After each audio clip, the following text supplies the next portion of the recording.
Ramadhan Govi, or Permanent Secretary wa Ministry of Finance, Planning and Economic Development, niwe yakurra omukoro ogw'okutongoza encourage. Govi yasimita endekero ry'Ambarra University habw'okutandikaho encourage kandi yagira nka gavumenti betebeekanise kubakwatiraho okureeba ngu yayamba ihanga. This is fundamental in terms of where we want to take the country in our tenfold growth strategy.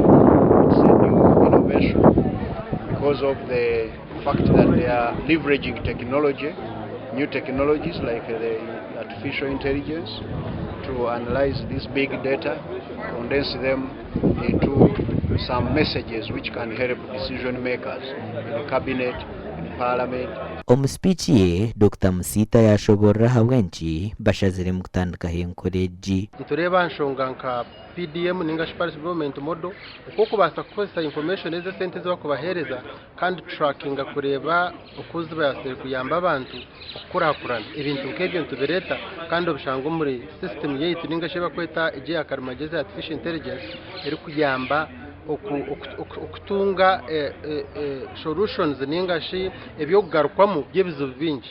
Professor Pauline Byachka or Vice Chancellor wa Ambarra University nagira ngu baheze koragana n'ebitongore bingi bya gavumenti okureba ngu encourage yayamba ihanga. This center is expected to conduct research and collect data from all these agencies, collect data from the community, and at the end of it all analyze this data and come up with information to guide policy making. So babibembeza hamwe n'abandi bantu bakora bahikaha mukorogu basime encourage. Ejenkora eba tongoza ha Ambarra University neija kutuyamba itwe nkabebembezi ahabukuba collecting data bakagiteka mu central system nkituyamba umungeri kitwe nkabebembezi omu creating policies zihanga.